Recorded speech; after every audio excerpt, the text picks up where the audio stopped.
Hey guys, how are you doing this morning? I am pulling out of my garage. I hope you guys can see me okay. I do vlog from my phone, and no matter how much I try to angle this camera right while I'm driving, sometimes it just looks crooked to me. Hold on, let me make sure my garage goes down. I hope you're having a fabulous morning so far.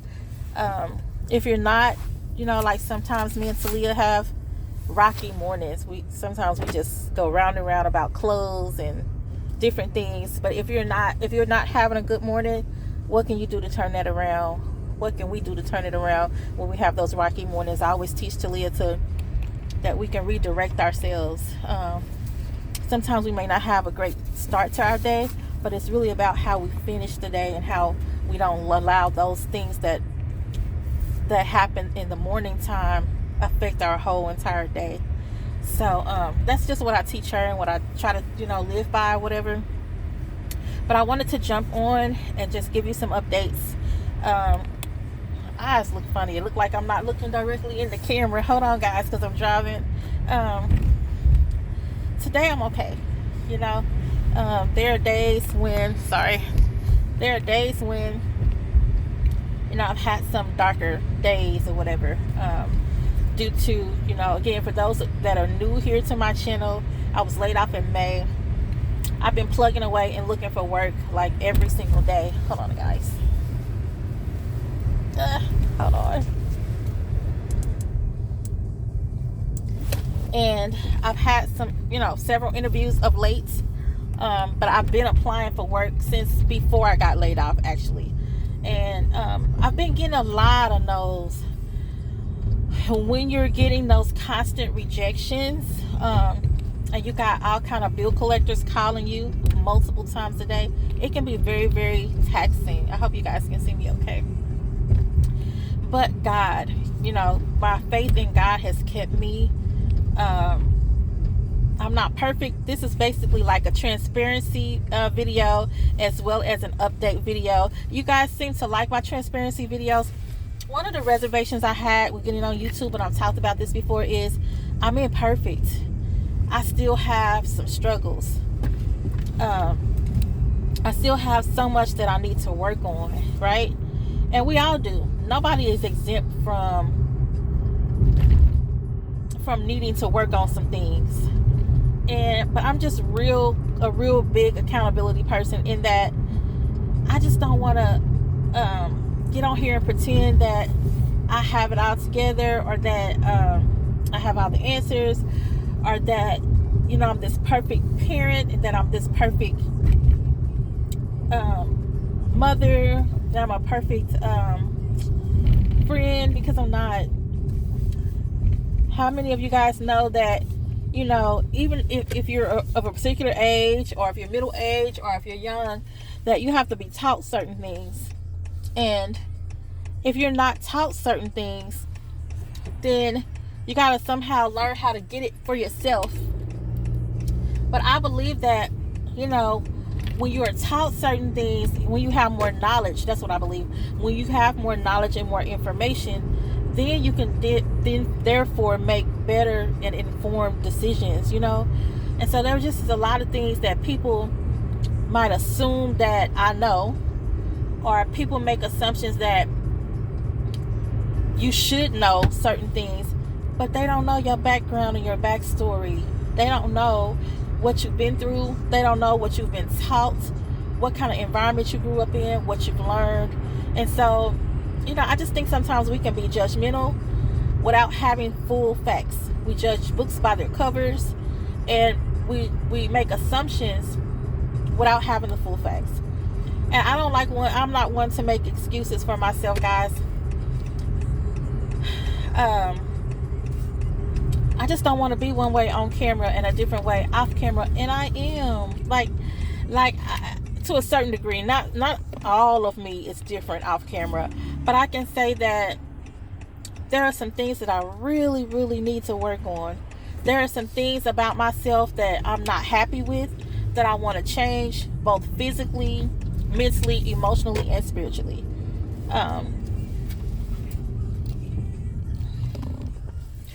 So sorry, I'm driving and the guy is stopping me ahead, telling me to wait while the other car passes. I'm just being transparent with you guys. I've been wanting to lose weight for years and been trying for years. All through high school, I was small. And after I had my one and only daughter, I was still small. But I started gaining weight. My metabolism started really changing. This is a transparency video and update video, so I'm just going to keep things 100 with you. I have been diagnosed with a couple of things. And so sometimes when people see me and they're like, people used to ask me all the time, are you pregnant? And I got this for years. And then, there were people that would ask me like, how far along are you? I'm like, I'm not pregnant, but I gained all of my weight in my upper and my lower stomach, as well as my breast area. And I can't control that. It doesn't go to my hips, thighs, but none of that, because God designed it for me to be apple shaped, right? He gave me this shape. I will much rather be pear shaped, but that is not the shape that God gave me. And there are times that, I've been made fun of, I've been talked about. I didn't give myself my shape, but I can control, I guess not gaining weight. Let's just keep it real. I just need to eat healthier. I have exercised off and on for years. I love steak and I love seafood, and I just found out that there's a lot of fat in steak. So I can't eat a lot of steak. I didn't realize it had so much fat, that was so fatty like that, until I met with my doctor. He told me, hey, this is high, and you need to go on a Mediterranean diet. So I am going to be looking up some Mediterranean recipes and trying to, hold on guys, I'm going to back up in this parking spot, and trying to really hold on, let me back in, and trying to really go by my Mediterranean diet. I'm really gonna have to look some recipes up, because I don't know. I know it consists of a lot of fruits and veggies and things like that. And also I want to make sure that like I said, I exercise, but when I lose weight, it all goes to my legs, my butt, my thighs, and my hips. And I'm like, how weird is that? Like, it's not going, even when I do my ab exercises, when I do my weightlifting and stuff like that, it still goes to my lower half first. It's like I lose from the bottom up. So what really worked for me as far as losing weight in my stomach area were the injections. But of course, I haven't been able to take those injections for a while. I took them last year, and the Mounjaro really worked for me. I would like to take the Wegovy or the Zepbound and then continue to work out and increase my weightlifting, and I pray that hopefully will work. And then I told you guys also, I was scheduled to have the bypass surgery this October, but when I lost my job, that went out the window. But I had already been seeing a weight loss center for that, because you have to have consultations and different things like that before the surgery happens. So I was already having those appointments, those pre-appointments that I needed to have. Anyway, it looks like I'm looking off-centered for some reason, like I'm not looking right at the camera or something. It looks weird. Anyway, I'm just having a transparency moment with you, because last night I didn't sleep that good, because I was thinking about some mistakes that I've made, some things that I struggle with, and I was just like, God, I truly want to be the person that you've called me to be. I truly want to live according to your will. I truly want to be the salt of the earth, and I really want to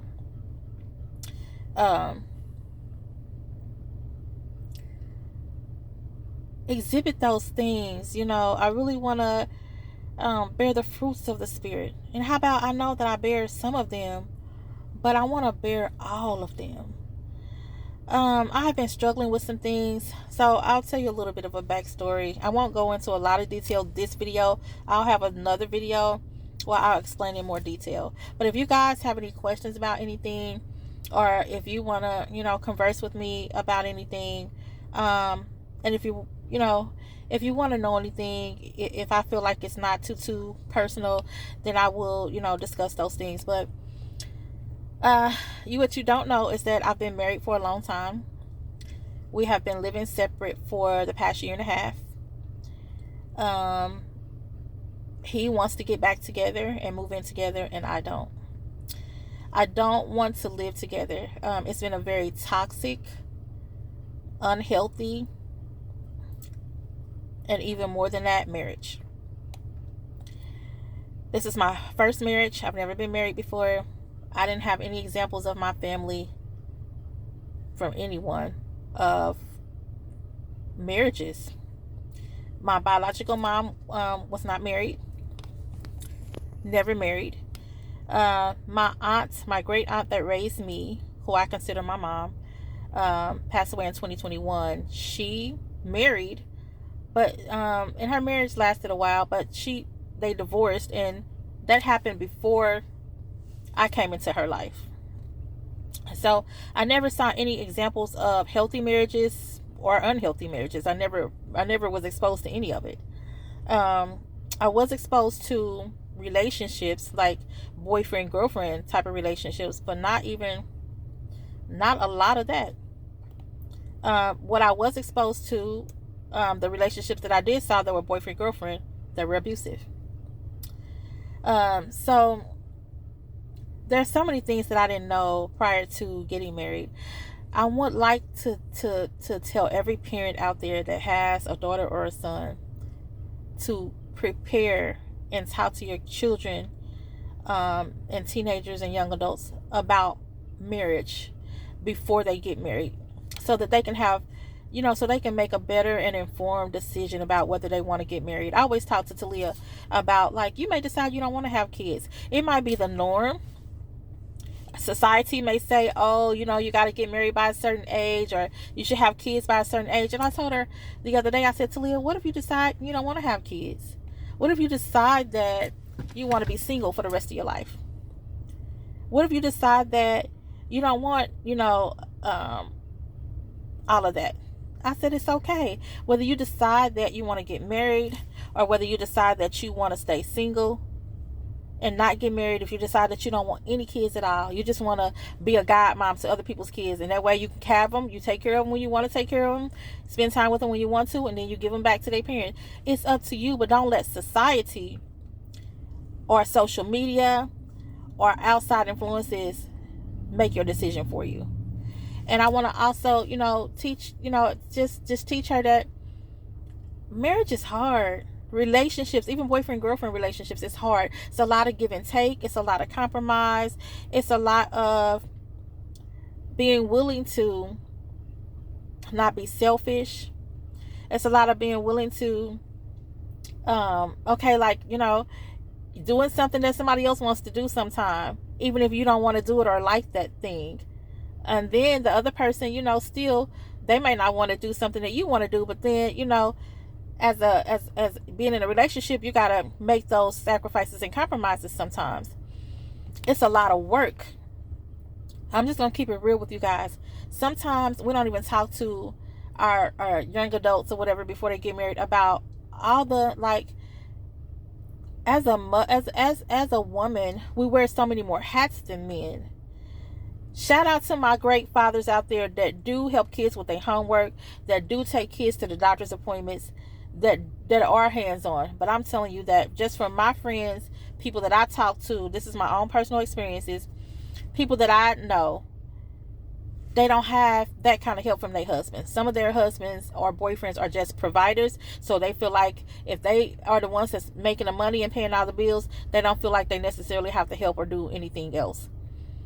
There are some people in my life that I know that do have help, hands-on help, from their dad. But at any rate, even the ones that do have help, as far as homework, as far as going to doctor's appointments and stuff, women still wear more hats. We are expected to work, to cook, to clean, bathe the children, help them with their homework. We are required to fulfill our husband's needs while still going through menopause or our menstrual cycles, dealing with our own sicknesses and illnesses, being there for the husband when he gets sick, being at the hospital when the husband gets sick, or nursing him back to health if it's at home type of care. um it's so many hats that we wear, and that's why it's so essential to prepare our boys and our children. Teach your boys how to clean. Like, I know so many women, they give chores to the girls, but they don't give chores to the boys. Well, that's why your boy have grown up and don't know how to be a helpmate to the wife. That's why he don't believe in helping clean, helping wash, or help do nothing. Teach your boys how to vacuum. Teach your boys how to let them wash dishes or load the dishwasher. Let them fold clothes. No, it's not going to make them feminine. What it's going to do is it's going to help them to, when they have their own place, before they get married, know how to do these things in their own place, first and foremost. And then B, it's going to teach them how to be a helpmate to their wives, because I'm sorry, guys, my husband, now, there's a lot of things that I've gone through in my marriage, a lot. But one thing I can say is that he cooks, he cleans, he's a better probably organizer than I am. And I organize, but he's a better organizer than me. But it's so many people that I know whose husbands don't help them do anything like that. You know, they don't know how to fix stuff. So they stuck with calling somebody else in to fix things. I like a handyman. I like a man to know how to fix some things.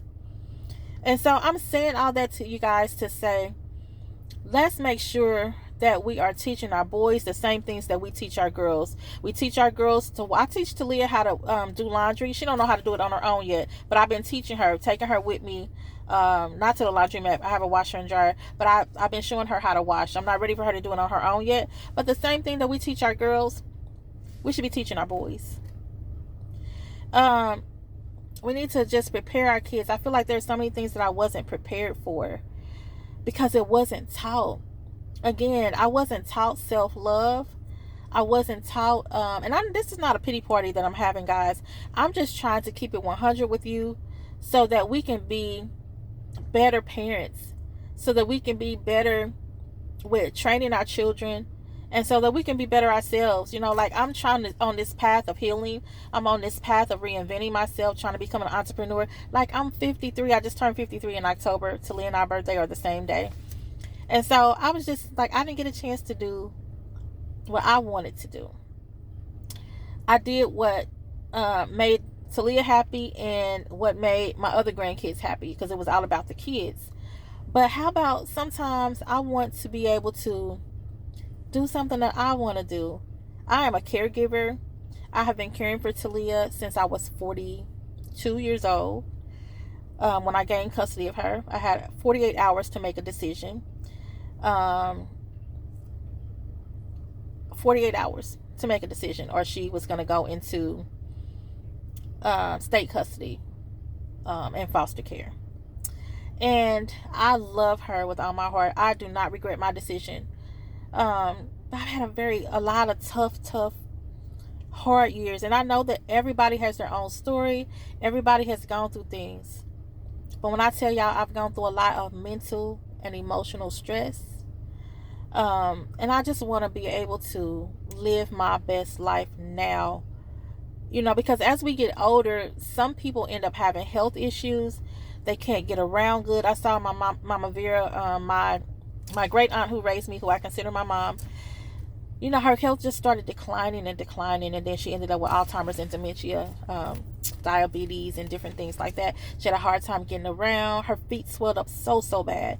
And so I'm saying all of this to say that while I still have the use of my limbs, while I'm in my right mind, while I still got pep in my step, I want to travel. I want to take Talia on vacations. I want her to have memories of that, because I ain't went on no family vacations. Like I told you guys, I ain't never seen the beach or a palm tree or the mountains except for on TV. And I had a lot of difficult, hard years. I haven't told you everything, even the tip of everything, but I just wanted to get on here and just be transparent that all this ties into just transparency, that I don't even like to say work in progress, because I hear so many people saying that. I am under construction. I am going to be a brand new me. I am going to become an entrepreneur. I am going to have my own successful business. I'm decreeing and declaring that. And so can you. Because what it is, we just have to bet on ourselves, invest in ourselves, and not give up on ourselves, and not give up on God and the talents that He's given us. Not give up on the talents that He's placed in us. He wants to use each one of us. He wants to just use ordinary people. And so I started this YouTube journey because I believe God called me to it. I believe I have stories to tell. And I really want to help anybody that I can, from the mistakes that I've made, and from me, my new journey now on a path to healing and becoming a better me and reinventing myself. Sorry, not selves. So anywho, the update that I have is I had an interview last Friday that resulted on Monday in me not getting that job. I had another interview on the same day, and I found out, I think on later that day, that I didn't get that job. I had another interview on yesterday. No, the day before yesterday. Let me see. Yesterday was Wednesday. I had another interview on Tuesday. I found out yesterday that I did get that job. Praise God. Praise God. I am praising God because it's taken me so many months to find a job, guys. It's been many no's.